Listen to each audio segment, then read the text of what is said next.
Good morning, good afternoon, and good evening, wherever you are in the world. And welcome to another episode of Glass Half Full, a podcast and a safe platform where we talk with a variety of teachers, entrepreneurs, spiritualists, uplifters, givers, shakers, and serenaders. Everyone has a lesson to learn and a lesson to share. Let's use our life experiences to enrich someone's heart, mind, spirit, and soul. Through sharing our experiences, we can be a learning inspiration for one another. I'm your host, Chris Levins. Let's welcome today's guest.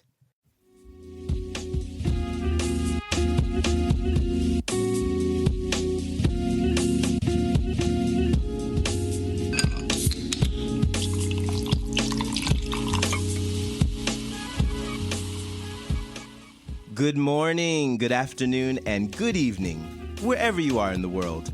And welcome to another episode of Glass Half Full, a podcast and a safe platform where we talk with a variety of teachers, entrepreneurs, spiritualists, uplifters, givers, shakers, and serenaders. Everyone has a lesson to learn and a lesson to share. Let's use our life experiences to enrich someone's heart, mind, spirit, and soul. Through sharing our experiences, we can be a learning inspiration for one another. I'm your host, Chris Levins. If you love the show and want to support us, you can become a monthly subscriber or make a one-time donation. Just look for the heart icon or the support link on our podcast platform. We're so grateful for your continued support. It helps us keep making this show even better. Let's welcome today's guest. Today's guest is Kunken. Ken broke his neck playing football at Cornell University in 1970, leaving him almost totally paralyzed from the shoulders down. After a lengthy hospitalization, Ken returned to Cornell, where he completed his undergraduate degree in engineering. Ken then earned a Master's of Arts degree at Cornell in education, as well as a Master of Education degree at Columbia University in psychology. Ken became a nationally certified rehabilitation counselor. He worked for more than 2 years at Abilities, Inc., where he provided vocational and placement counseling to severely disabled individuals. Wanting to accomplish still more, Ken enrolled in Hofstra University's School of Law. Ken then worked for more than 40 years as a Nassau County Assistant District Attorney, where he became a Deputy Bureau Chief. Let's give a warm welcome to Ken. Good morning, good morning, good morning. Good morning. Thank you so much, Chris. Thank you for taking some time out to be a guest here on Glass Half Full. We're so happy to have you today. Can you tell everyone where you are in the world and what time it is? Okay, I'm in Long Island in New York State, and right now it's 9:36 in the morning. Yes, we thank you for taking some time to have a morning chat, for sure. Well, we're going to jump right on in. I like to ask my guests this first question. I believe that our lives are in spiritual design. Can you share your life layout or blueprint with everyone? How you grew up, where, your family lifestyle? Okay, well, I suppose my life has been a bit different, a bit unconventional for most people. I was born in 1950, and it happened to be during the polio epidemic. Oh, wow. So I was born and living in Long Island my whole life. And unfortunately, shortly after I was born, my mother contracted polio, and she died when I was less than a month old. Wow. So as a result, my father and my older brother, who's 2 years older than me, we moved in with my grandparents in a neighboring community on Long Island. And we lived with them for 4 years until my father married his second wife. And it was during that marriage that my sister Meryl was born. So now there was my brother, my sister, my father, and myself. And unfortunately, the second marriage resulted in a divorce. And later, we moved into an apartment in a nearby community. And I grew up in a community called Oceanside, Long Island. And looking back, I would say I had a very happy childhood. Nice. And bring us up to the early years. Then you decided to go to school. What drew you to football? Okay. I started playing football when I was 6 years old. Okay, we're talking in the League streets, football. I guess, right? Yeah, right in the streets and Little League football. My father played football when he was in high school and college. Oh, wow. My brother played football when he was in high school. And so our family was always very involved in athletics. It was not only our passion, but just a great way to relax and spend each day and, try and keep in the best shape we could be in. So it was nothing unusual about when I went to school that I would play football as well. And in addition, I used to think of myself more as an athlete than as a good student, because when somebody used to ask me to describe myself, the first thing that I would talk about was sports. Oh, I mean, wow. that seemed to be the topic of our conversations. So when I went to Cornell, Cornell is a very prestigious school here in America. I was very fortunate to gain admission, but I was still looking forward to playing ball while I was there. Did you get a scholarship to play ball to go there? No, I was not an exceptional athlete by any means. Okay. In fact, Okay. I was playing on their lightweight football team, which was a very special league for players that were a little smaller in size than the heavyweights. hmm And it was purely for fun. Okay. Nothing ever was being considered about a future playing ball. Okay. Well, that's it. I mean, ideally, just for the enjoyment of it, that is important for sure. Can you take us back to the day of your injury? What do you remember most vividly about the experience and the immediate aftermath? Okay, I would say I remember just about every single detail of it. Wow. I never lost consciousness during my injury. Really? What happened? We were playing in a game against Columbia University. It was on October 31st, 1970. It was during the first quarter. We had just scored a touchdown. And now we were kicking off to Columbia. And I normally would not have been in on that play. But on the first play of the game, one of our players was injured. And I was put in on that play to take his place. So when the ball was kicked, I ran down the field and I had a clear shot at the ball carrier. And when I tackled him by hitting him with my head making the initial contact. And as soon as I made contact with him, I felt like a stinging numbness go through all my body, and I lost all sensation below my neck. So I was lying on the field, and nobody seemed to know that I was injured. People were running up to me saying, "Good tackle," and they were now changing a team so that the kickoff team would go off the field and our defensive team would come on the field. And I had a call to my teammates and the ref that I can't move. And here I was lying on the field and nobody seemed to know why. I didn't know why. Oh my God. I thought it was just the impact of the tackle and that soon I would jump up and run off the field.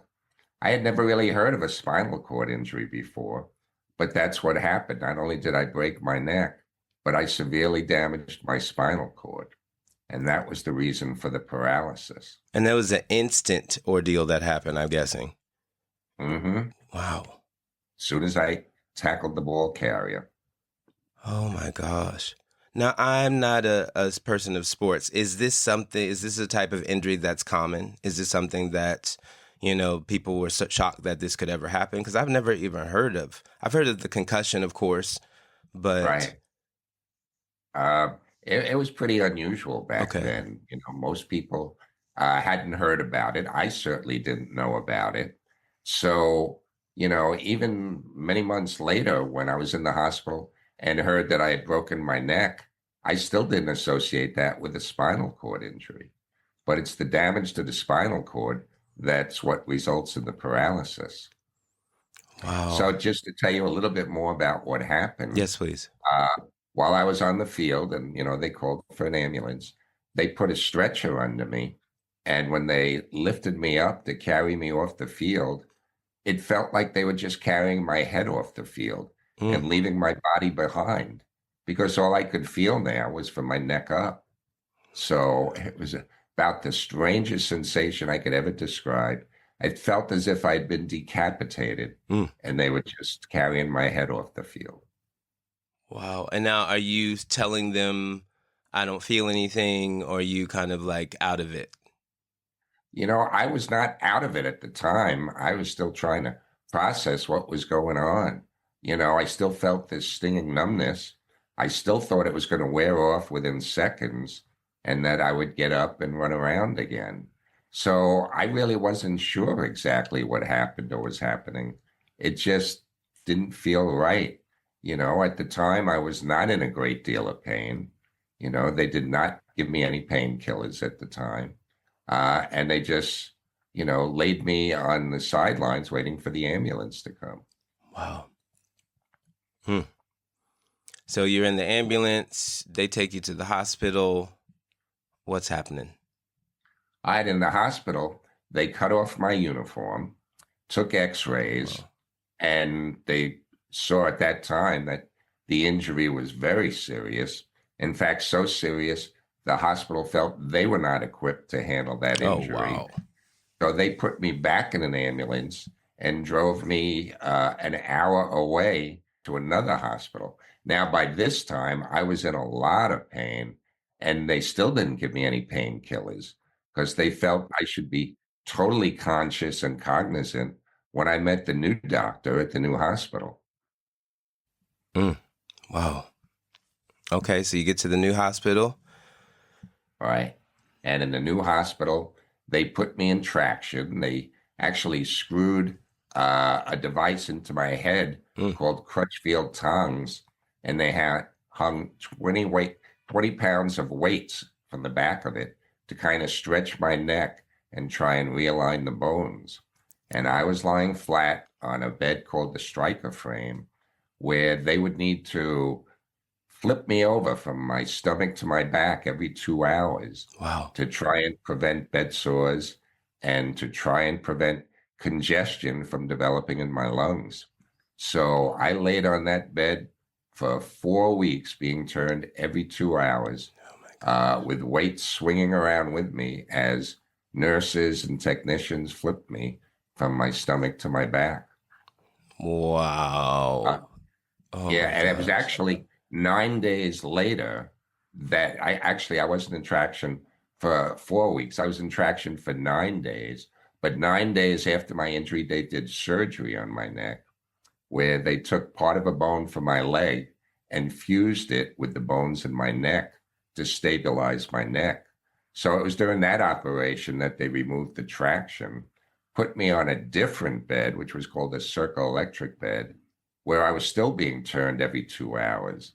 But this bed looked almost like a Ferris wheel where, rather than flipping me, sideways, the bed would rotate where I'd go from lying flat to being basically in a standing position to lying on my stomach. Mm. And, they would attach another bed on top of me so that, one, I wouldn't fall out, and two, that now I'd be lying on a bed on my stomach rather than on my back.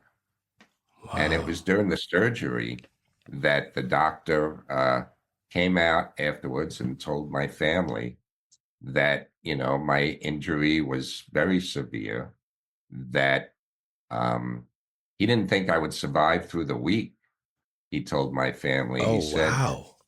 he said, if I was to survive, my life expectancy would be between 5 and 9 years, that I would have no movement. I would not be able to do anything.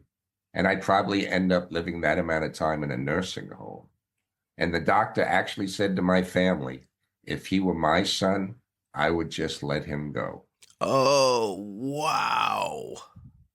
Yeah, my Oh my family was too stunned. gosh. My family was too stunned to even reply when he said that. Wow. I'm sure. Like, come on, doctor. Where, wow, where is the hope? Oh my right? gosh. There wasn't much hope at all back then. Um, Oh my gosh. Well, yeah, we are in a different time period, which is we have to remind ourselves on that. But still, wow. Ooh. And so, how long did you stay in this? What was the progression after this? I was in this hospital in Elmira for 4 weeks, Okay. and then I was transferred by ambulance to a hospital in my home community of Oceanside, Long Island, where I was there from what would now be November 28th for December, January, February, March, more than 3 months. Hmm. I was transferred now to a rehabilitation center in New York City that was called the New York Institute of Rehabilitative Medicine, but most people knew it by the head doctor's name, the Rusk Institute, Okay. which was a very famous rehab institution in New York City. Hmm. Were they good? Well, they were known as the best. I was disappointed in the treatment I Oh received there. no. Okay. So I was very disappointed in that. But Because? I was there for 5 months and 20 days. Okay. And I spent a total of 9 months and 20 days in various hospitals and rehabilitation centers. Wow. And from these rehabilitation centers, was there any progression? Was there any Well, promise? very little. I Okay. mean, initially I couldn't move at all. Eventually, I was able to move my left arm a little bit, but not my fingers or my wrist. On the right side of my body, I could just shrug my shoulder a bit. Okay. But, with the aid of braces and splints that in occupational therapy, they taught me how to use, I could now operate an electric wheelchair. Oh wow. With some great difficulty, I could turn the pages of a book by Wow. having like a stick attached to my wrist splint where there'd be an eraser at the end of the stick, and I would try and, turn a page by moving the eraser against the page and Wow. turning it. So there wasn't much else I could do for myself at that point. Wow. And so how is your family handling this? Well, obviously, it was a devastating injury for me and my family. I mean, Mhm. it was very expensive. Really, none of us knew much, if anything, about spinal cord injuries. They were trying to learn as much as they could. And, when they brought me to this Rusk Institute, they thought they were getting me the best care available. But, again, back then, you just didn't hear much about my kind of injury because somebody who had such a severe injury in the neck region usually didn't survive back then. Hmm. Wow. Wow. Okay, so we how much time is it from the the injury and the rehabilitation that gets you to decide that you want to go back to school? How much of a time difference is that? Well, I was in either the hospital or rehab center for 9 months and 20 days. Okay. And while I was there, the one individual that I thought helped me a lot was a vocational counselor named Joyce Mesh. And Joyce met with me and told me she thought there was a lot that I could still do Hmm. if I, went back to school and continued my education, Okay. because I injured my neck and not my head. Yes. And there was no reason why she felt I could not go back to school and make something of my life. So, with her Wow. help, I was able to go back to Cornell University. And I went back there just 11 days after I was finally discharged from the hospital. Wow. Oh wow. And of course this is in person because there was no online back then. So you're back in person in Cornell.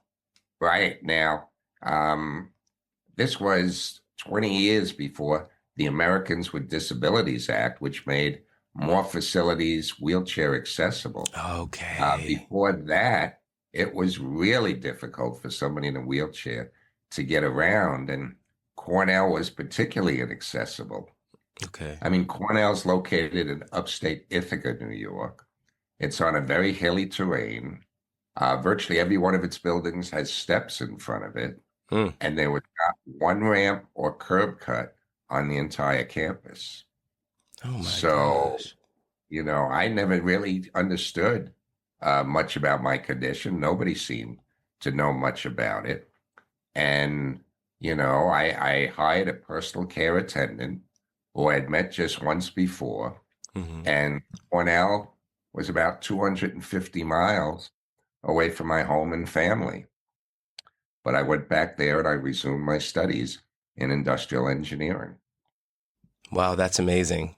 Congratulations on that. Thank you. Yeah. Wow. And then you went on to earn 2 master's degrees.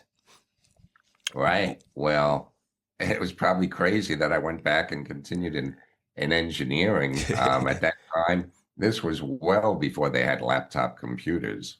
And it was really difficult for me to, just get through school, let alone even think about functioning as an engineer. Mm. But I graduated with a degree in engineering. In fact, when I graduated in 1973, I became the first quadriplegic, that's what I'm considered, paralyzed in all 4 limbs. I became the first quadriplegic to ever graduate from Cornell University. Wow. Wow, Right? that's an honor. Yes. So while I was at Congratulations. Cornell, I took some electives in psychology. And one of my psychology professors, a person by the name of Dr. James Moss, suggested that I pursue a career doing counseling other individuals who were experiencing challenges in their lives. Nice. So based on his suggestion, I stayed at Cornell, earned a Master of Arts in Counseling and Student Personnel Administration. And then to further my counseling credentials, I went for a second master's degree to Columbia University, where I earned a second master's degree in psychological counseling and rehabilitation. Wow. And now, isn't the Columbia University the school that you were playing when you injured yourself? That's right. See, Ironically, that wow, was. So look at that twist. I mean, that's a full circle. Oh my gosh. it sure was. It was very strange. Wow. Because every time I would hear the name Columbia before I went back there, I would think of the day I was injured. Was it And now at Columbia University itself, or was it at your school before the game? Well, I got hurt at Cornell. Okay, it was but at in a Cornell. game- Okay. But in a game against Columbia. Okay. Mm-hmm. Now, here I was, a full-time student at Columbia. Wow. Oh my gosh. Wow. Wow. And I might add that when I first started at Columbia, I met with one of the, top administrators in the program. And he told me point blank, without pulling any punches, even when I graduate from Columbia, I will have a great deal of difficulty ever getting a job. Because as he put it, even people in the rehabilitation field are going to be hesitant, or if not reluctant, to hire somebody with my severe disability. Wow. And it turned out he was right. When I graduated, which from Columbia, which now is 1975, I started looking for a job in the rehabilitation field. And I sent out more than 200 resumes. Mm-hmm. I looked for a job for more than a year, and no one would hire me. It seemed everyone felt that I was just too disabled to work. Now, again, this was well before they had the internet and laptop computers. And, I would need to mail out resumes. And it was very discouraging. Wow. I mean, here it was, I had 3 degrees from Ivy League degrees. Yes, from grand schools. Yeah, exactly. One from Columbia, some of the best schools in the country. Wow. I had 2 master's degrees, and no one would hire me. I was even turned down when I have to volunteer my services. Really? Right. But finally, I found one organization willing to give me the opportunity to show what I could do. Mm-hmm. And that organization was Abilities Incorporated, which was part of what was then called the Human Resources Center. It's now called the Viscardi Center. after its founder, Dr. Henry Viscardi Jr. Okay. And they hired me to work as a vocational rehabilitation counselor for other individuals who had severe disabilities. Now, a question for you. Why do you think they hired you? What was different? Well, they were dedicated to helping people with disabilities. In fact, Dr. Viscardi himself had a disability. He was born Okay. basically with just stumps for legs, and he walked on prosthetic legs. Wow. And they were dedicated to showing that people with disabilities could work. Mm. So I was fortunate. They were on Long Island. I was put in contact with them, and they hired me to work, I guess, because they felt maybe I could help motivate and inspire other individuals with disabilities. Yes. Because here it was, I was actually more physically disabled than everybody I was counseling. And I was able to show them that even with a disability such as mine, they could still proceed, get a job, and be a productive member of society. Let's hear a word from one of our sponsors, Body and Voice Studios. Want to improve your singing, strengthen your vocal projection, or refine your diction? Now, you can take voice lessons from anywhere in the world with Body and Voice Studios. Their expert vocal coaches offer personalized online lessons so you can learn to sing from the comfort of your home, no matter where you are. Whether you're a beginner or an experienced singer, they'll give you the tools and understanding you need to use your voice with confidence. Mention Glass Half Full Podcast to receive $5 off your first trial lesson. Visit www.bodyandvoicestudios.com to get started today. Again, visit www.voicestudios.com. So you found the work meaningful. Very. And I absolutely loved being there and the opportunity that they gave me to show what I could do when no one else was willing to give me that opportunity. This is it, right? When no one wanted to take Absolutely. the chance. Here it is that Right. you were able to take the chance. And so how did your own experience inform your counseling with the other people that you were talking to who had disabilities? Well, I certainly had a good idea of what they were all going through. Exactly, I mean, yeah. they were all different types of disabilities, but I knew what it was when you're facing discrimination, when people think that you're just too disabled to work, that you're treated like you don't have a brain in your head because you have a physical disability. Mm-hmm. People still treated you like you were totally disabled. And it was very discouraging because when I was in the rehab facility, many of the people that I saw there, fellow patients who had been hurt a lot longer than I was, didn't seem to be doing anything productive with their lives. Very few of them seemed to be working. So I was convinced that I could still work, and I wanted to do so. Here I was now in my early 20s. And thanks to the opportunity that the Viscardi Center gave me, it increased my self-confidence, my self-esteem, my feelings of self-worth. Obviously, now I had a small income coming in as well. Mm-hmm. It really changed my life and made such an enormous difference. I cannot begin to thank them enough Oh, at wow. the difference they made in my life. Wow. Do you still have some type of contact with them at this point in your life?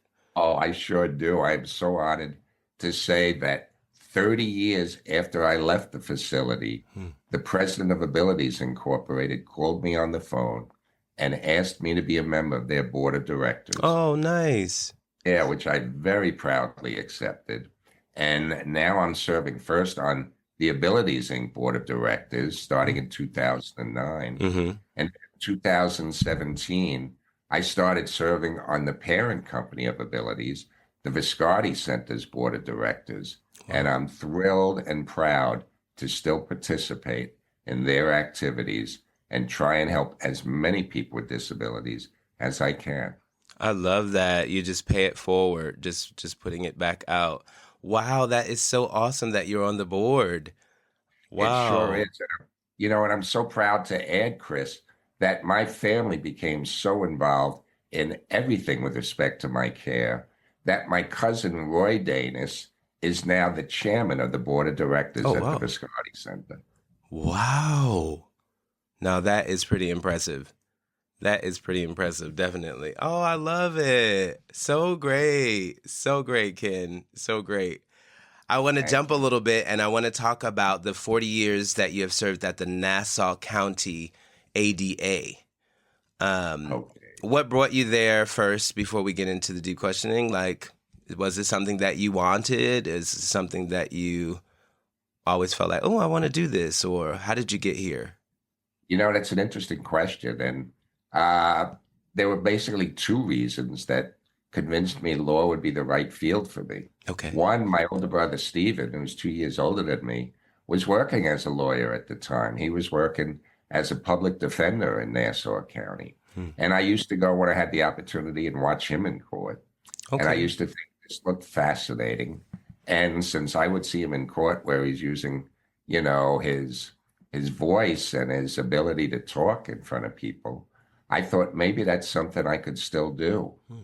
But what happened is while I was working as a rehab counselor, the center often sent me to conferences where I'd be speaking before groups and organizations concerning affirmative action and non-discrimination for people with disabilities. Hmm. And often after my talks, I would be asked questions. And while I would do my best to respond appropriately, I was always careful to caution the questioners they should really consult with a lawyer about their concerns. And, the more I thought about it, Chris, I started to think, there's no reason why I couldn't become that lawyer. Hmm. So, with the added self-confidence the Viscardi Center gave me, I left the center and went to Hofstra University School of Law, which Nice. is also on Long Island. Yes. Wow. Here we go back to school. I love Right. it. Ken said, oh, And no, no, no. I need a little something else. And law is, I mean, when I was a kid, I used to say, I want to be a lawyer. I want to be a lawyer. And then my mom was like, lawyers, there's lots of reading. And I was like, oh, okay, I'm going to right. change I'm going to change, I'm going to change Yeah. what I want to do because it's a real deal. It's a heavy field. There's a lot of things to go with it. And considering the physical demands of the field as well. So how did you navigate around this? Well, that was tricky. I mean, my brother suggested that I do an internship at the district attorney's office. Okay. That's So, smart. which was very interesting. Hey, my brother was a defense attorney. Oh, was He's he? suggesting, yeah, he suggested I do an internship with the prosecutor's office. Okay, what is that Because, about? yeah, well, it's interesting. He figured it's a big office. In fact, your particular office is in the same building as the courthouse. Oh, okay, They it's had more a lot of convenient. Yeah, they had a lot of paralegals and student interns, secretaries, a lot of assistant DAs, a lot of police officers that, you'd be meeting with almost on a daily basis. Hmm. So my brother felt it was a place that I could function because there'd be a lot of people there that could provide me help and assistance if I needed it. So I Okay. did an internship there and I loved it. And, I decided when I graduated, that's where I wanted to work. And I might add that when I decided to work there, I didn't know of any other quadriplegics that were trial attorneys. And I certainly didn't know of any who were assistant district attorneys. Wow. But I decided it was something I really wanted to do. So I applied for a job there during my last year of law school. And I was very fortunate that the district attorney there at the time, a person by the name of Dennis Dillon, was a very progressive, forward thinking, self confident man Hmm. who based his hiring decision on my abilities rather than my I disability. love it. He hired me to work as an assistant district attorney. I might add that what happened, Chris, is I completed the 3 years of law school in the standard 3 year period. I passed the very difficult New York State bar exam the Wow. first time that I took it. Wow. I began my work by participating in a very intensive 4 week training program where they taught us all aspects of trial techniques as a prosecutor.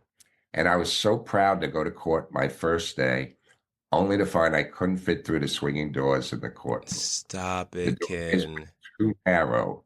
too narrow to allow me to get through in Oh my my elective. gosh. What did they I do? couldn't This is believe crazy. it. You know, of all the challenges that I knew law would present, getting into the courtroom was not one I was thinking about. Oh my But gosh.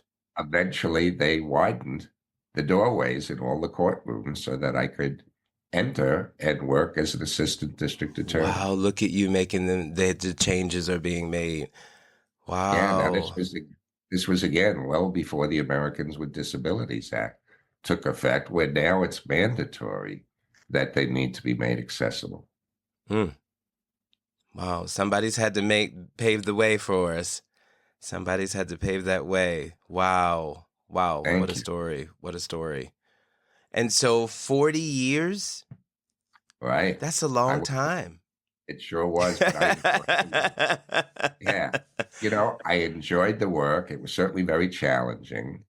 But I was fortunate that, you know, my work received uh, enough recognition that I was promoted a number of times, where, as you indicated in your introduction, I eventually became one of the deputy bureau chiefs of our county court trial bureau, where I was now helping supervise more than 25 other assistant district attorneys. Wow.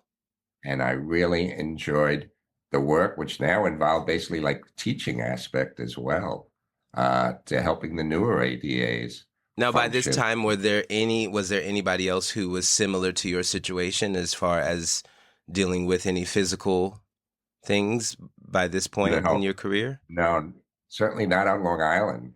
None that I saw. Okay. Okay. Uh, you know, now there may have been people out there, Chris, but I just didn't hear about them. Hmm. You know, again, this was before the internet, True. and I started there well before the Americans with Disabilities Act. So I didn't even see people out on the streets in electric wheelchairs. Wow. You know, I didn't see people in public places or really doing anything out in public where they were quadriplegic.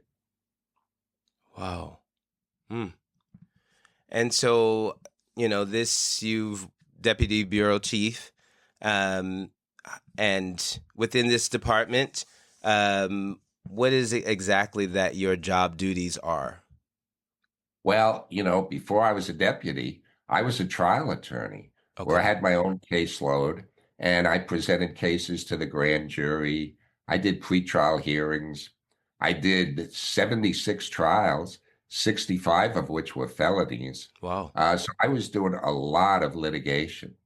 Hmm. Now, as a deputy bureau chief, I was supervising the newer ADAs Okay. and helping instruct them on how to go about doing their litigation and giving them critiques and hopefully constructive criticism. I was deciding whether a case merited going to the grand jury, what type of plea bargain we should give, if any. So it carried with it a lot of responsibility. Wow. And are you still in this current position? Well, I actually retired from full-time work 9 years ago, but then I continued to work there in a part-time capacity Wow. for 8 more years. Oh my And, gosh. right. Wow. So I just retired completely 1 year ago. Oh my gosh. Let me give you a little this. Thank Congratulations. We want you to just relax a little bit. Just relax. Yeah. Just enjoy the thank you. relaxed time. That's And so funny. You are going retired twice. You right. sound like And the Chris, Japanese. Oh my gosh. I Wow. might add that I was so pleased and honored to have the opportunity to work at the district attorney's office. But I might add that they obviously appreciated the work that I did there as well. And 2 years ago, the current district attorney there, a woman by the name of Ann Donnelly, started an annual award that they now give out at the Nassau County District Attorney's Office that is named the Kenneth J. Kunken Award. It's named for me and it's given out annually now to the outstanding assistant district attorney who displays the type of work ethic, loyalty, and devotion to the office and that person's colleagues as the district attorney felt I demonstrated. Wow. So I was just so pleased and honored by that. I'm And I sure. might add that this district attorney when she was relatively new in the office, I was even her supervisor. Oh, wow. So we shared an office for a while. So she not only saw She knew the you. impact, Yeah. yeah, the impact I had on people, but the way the fellow ADAs respected and looked up to me. And that made an enormous difference to me. Wow. So great, Ken. So great. So great. Now I want to Thank you. pivot a little bit. I want to talk about some special people in your life. Right. You're also a husband and a Yes, I father am. Right. of triplets. Let's talk Beautiful about boy. this. I want to talk about the Okay. family first, and then we'll go into some questions and things. So Great. share. Let's break it down. Let's talk about them. Okay. Well, following my injury, I knew that, I was 20 years old at the time. Oh, you were It was 20. just way Wow. too early to give up on life. And I made up my mind that I wanted to still try and do everything that I would have done with my life had I not been injured. And, my family encouraged me to do that. In fact, they even indicated they would act as my arms and legs if need be Oh, to allow me to do everything I wanted to do. I love that. And one of those things was, for dating, to go out and meet, a very special woman and have a satisfying relationship with a woman that would hopefully, be lasting.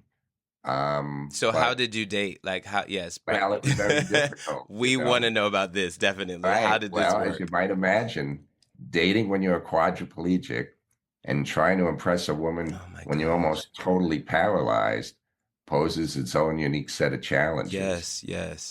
Now, when I was hurt, I never considered marriage as the ultimate possibility. Oh, I okay. just thought, it would be pleasant, to meet and, have a nice relationship with a woman. Hmm. But it never occurred to me that it would result in marriage.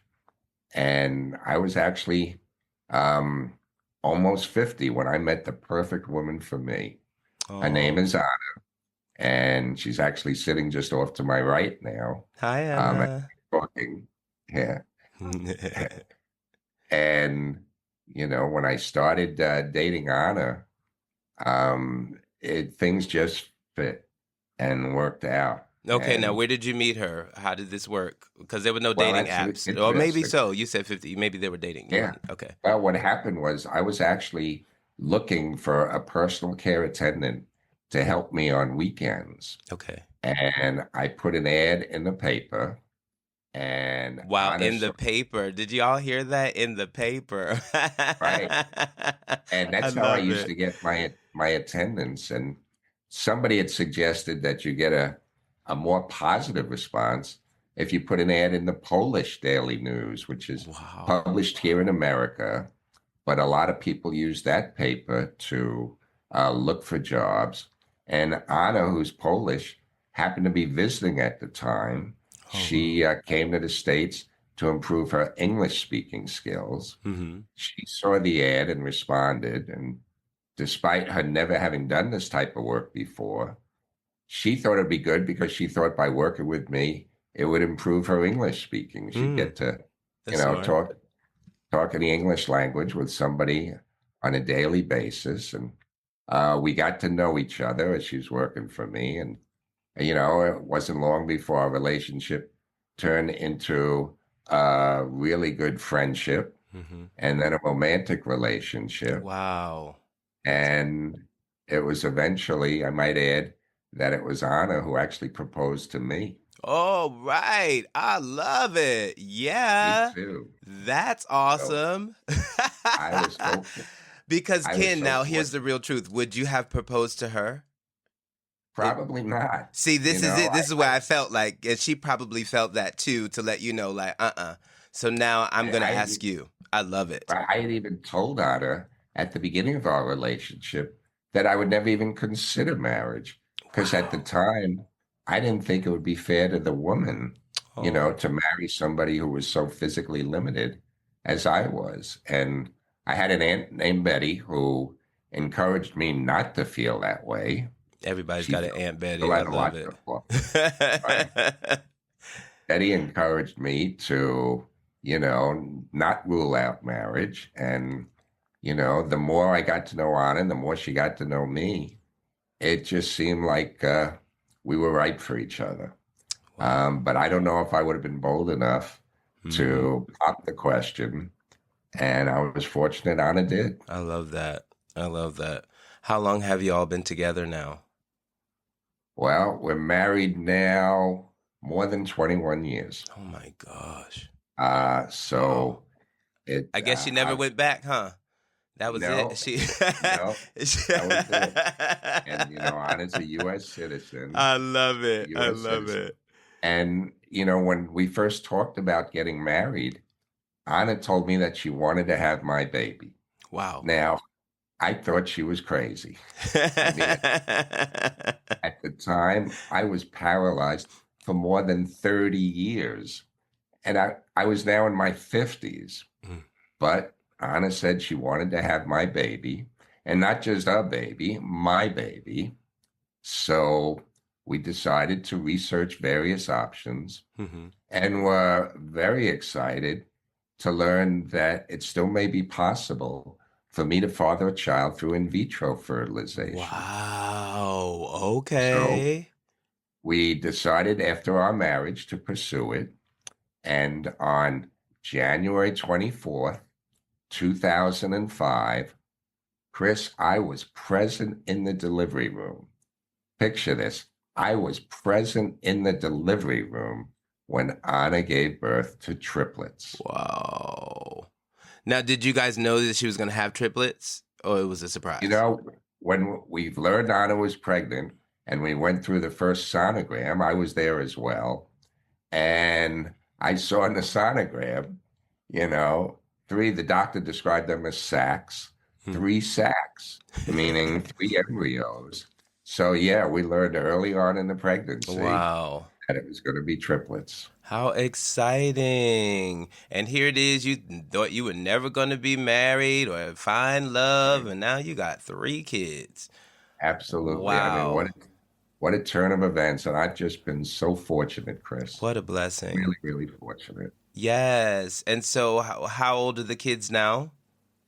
They're now 20 years old. Wow. They're just finishing their sophomore year at 3 different colleges in upstate New York. Wow. And, when they left for college, it was the first time they were ever apart from each other, their whole lives. And here they Wow. decided to go to 3 different colleges. My son James is attending the State University of New York at Morrisville Hmm. in upstate New York, studying renewable energy. Nice. Timothy is pursuing a dual major at the Newhouse School of Communications and the Maxwell School of Public Policy at Wow. Syracuse University. He'd Mm. like to become a journalist. Okay. Lovely. And my son Joseph is actually attending my alma mater, Cornell University, where he's studying mechanical engineering. Wow. Okay, we got some smart kids. And We've we got sure some do. smart kids for And sure.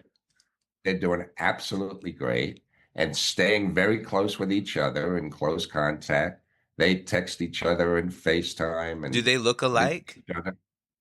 No, they're fraternal. Okay. They resemble each other, but I wouldn't say they look alike. Okay. And they're very close as brothers, which gives me a great Oh, I deal of love that.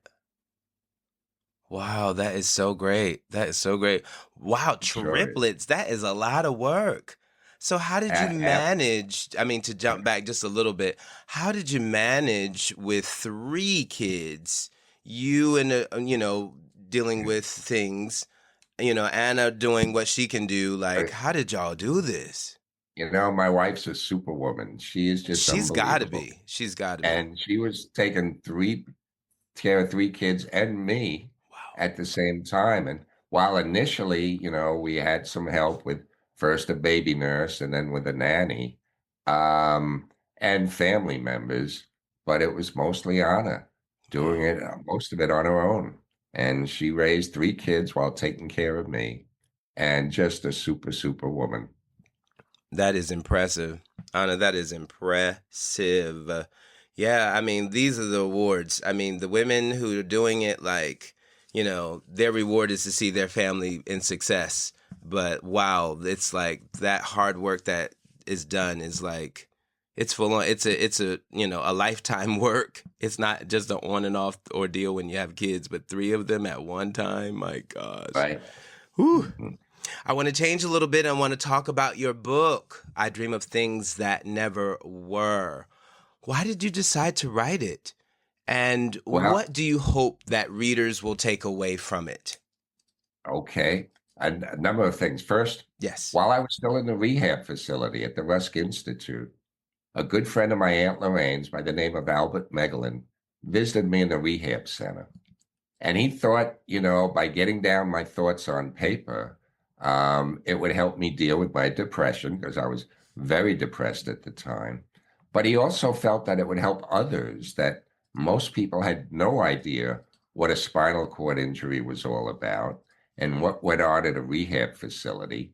And he thought by me writing about it, it could be very informative to others. So he used to come to the center, once a week, and I would dictate to him about what I was going through, Mm-hmm. and he would try and write it down in a modified shorthand. But then I left the facility and went back to school. So, I, tried to meet with Al Megalin a few times when I was on vacation. And then I just stopped working on the book. So we'd start, stop. And I put it down for years and didn't do much of anything with it. Mm-hmm. And I even tried to type a little bit myself with, a stick sticking out of my wristlet, Mm-hmm. which I was a very slow typer. And again, this was before laptop computers and before voice recognition. And I didn't do much of a good job at all. At least you tried. At least you I tried. tried. But then when the boys were born, Anna encouraged me when we had a few minutes of spare time to go back to the book because, at the time I was injured, Chris, I didn't know of any other role models with my type of injury that were out in the world and might help and inspire others Mm-hmm. that there was still a lot they could do. I mean, Christopher Reeve became a tremendous role model for people. Yes. I can't say enough good things about him, but he was injured 25 years after I Yeah, I was was about to say injured, it was not. It was such a right? time later. So Yeah. it was a long time between our injuries. So I was hoping that, perhaps I could become a role model to a lot of other individuals and help family members and rehab personnel to let them know what somebody in my condition is thinking about, what it's like dealing with other people, and hopefully that there's still a lot someone with my disability could still do. And then when the boys were born, both Anna and I thought it would be great to have a book where they could actually read it themselves Mm. and learn more about what I went through. And if I might add, where I got the title from, Chris, Yes. um, while I was still a patient in the rehab facility, I was asked to testify before a United States Health Subcommittee on Healthcare, chaired by Senator Edward Kennedy. Mm. And 8 days after my testimony, Senator Kennedy sent me a glass paperweight in the mail that had an inscription on it that the senator said his late brother Robert Kennedy liked very much. And the words on that inscription have always been very meaningful to me. The inscription read, "Some men see things as they are and say why. I dream of things that never were and say why not." And that's where I got the title of my book, I Dream of Things That Never Were, the Ken Kunken story. So good. So good. It's amazing that all of these little nuggets, and you can remember everybody's name. Like you have pulled out everyone's name. I'm so impressed. When people tell a story there's so many names through the time that you've named. I'm like, wow, you have called out some important people in your lives. And so I love that they are living on through you and what they have done for you, that they are still being talked about. And that's awesome. That's awesome as well. Thank Thank you. I wanted them to be recognized for all the help they gave to me all Hmm. these years, because there was nothing I could have done on my own without so much help from so many different people. So true. So true. Wow, I love that. I love that. I want to ask you, when you look back on your journey from the football field to the courtroom, what surprises you the most about where life has taken you?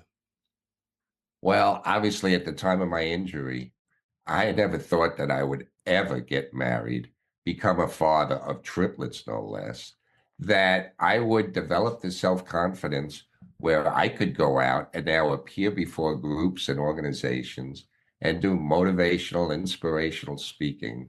Where here, before I was hurt, I would have described myself as a bit of an introvert. I would Hmm. sit in the very back of a big lecture hall, hope nobody would notice me, never raise my hand in class and just try and blend in with the crowd. And Hmm. now here I am before, appearing before groups and organizations and giving talks And and spotlight. Spotlighted. Yes. yeah, and it feels very strange. And again, before my injury, my best subject was math. I was always very good with numbers.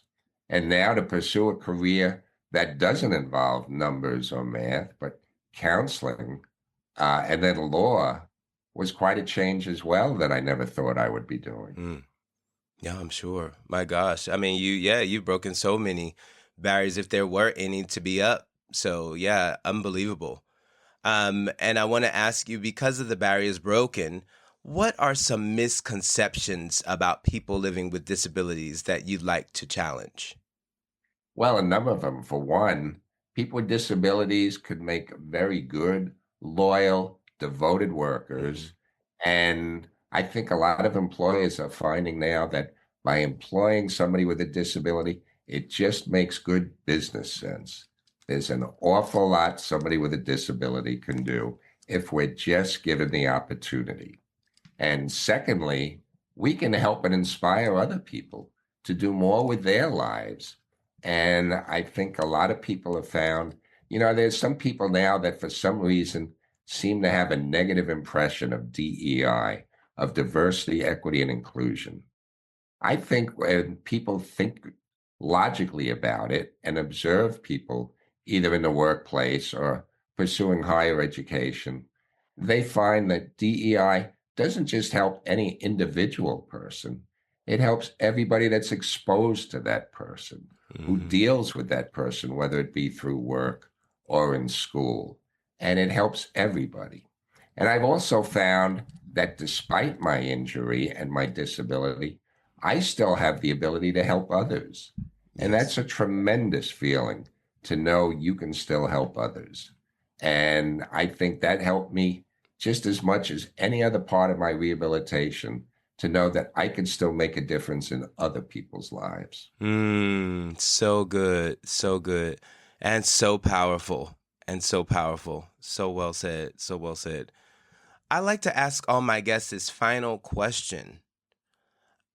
Is your glass half empty or half full?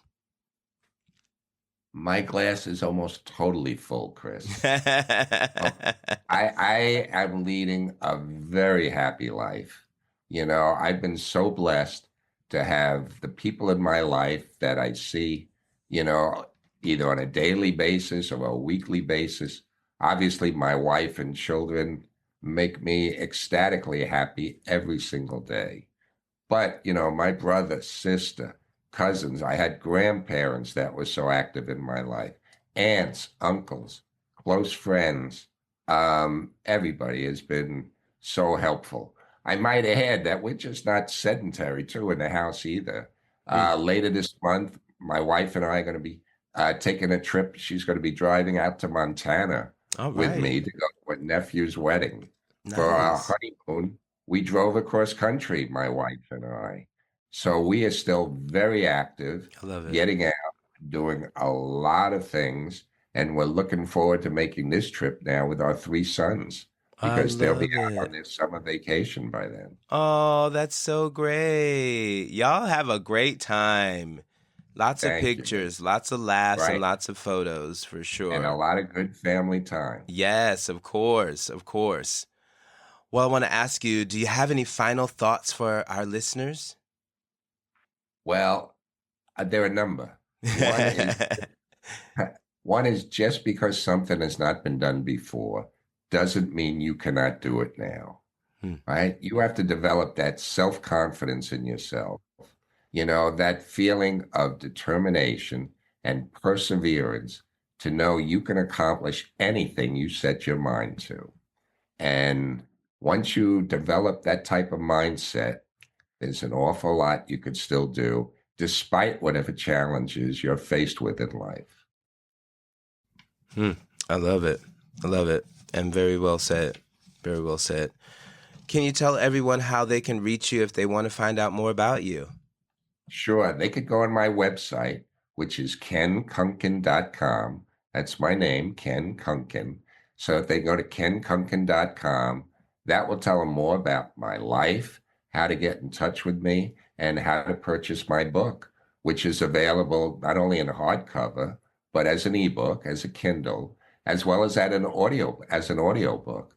I dictated it as an audiobook as well. Oh, awesome. That's smart. Look at technology today, right? So Right. good, so good. And all of this information will be listed when the podcast is posted because, people are not writing things down in today's time.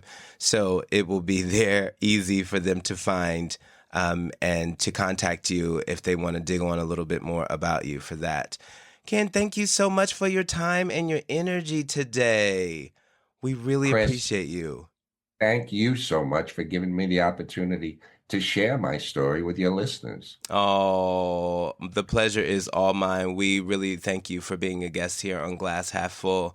And we wish you luck. We wish you a grand and great summer with your family trip to Montana. And Anna, please keep up the work. You're doing fantabulous work over there helping your partner. And so you guys are a great duo. We thank you for your time today, and we'll be in touch real soon. Thank you, Chris. Thank you. Bye-bye. Thank you for tuning in to another inspiring episode of our podcast.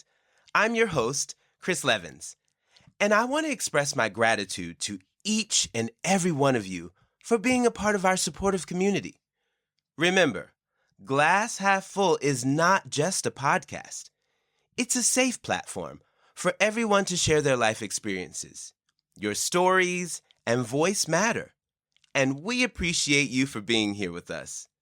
If you enjoyed today's episode and want to stay updated with our future content, please subscribe, follow, and rate our podcast on Apple Music, Spotify, and YouTube. Your support means the world to us, and it helps us reach even more listeners who can benefit from these valuable life experiences. As we wrap up this episode, always keep in mind, you are blessed. No matter the challenges you face, there's a reservoir of strength within you. Until next time, stay positive. And remember, the glass is always half full. See ya!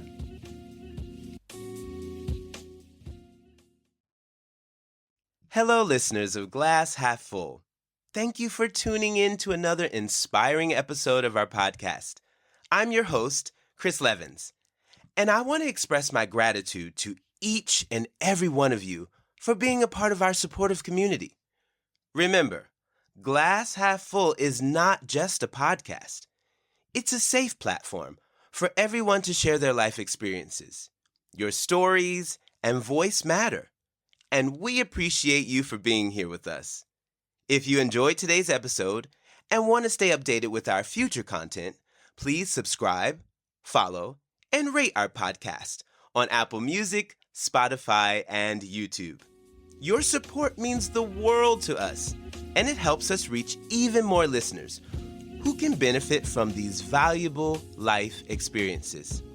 As we wrap up this episode, always keep in mind, you are blessed. No matter the challenges you face, there's a reservoir of strength within you. Until next time, stay positive. And remember, the glass is always half full. See ya!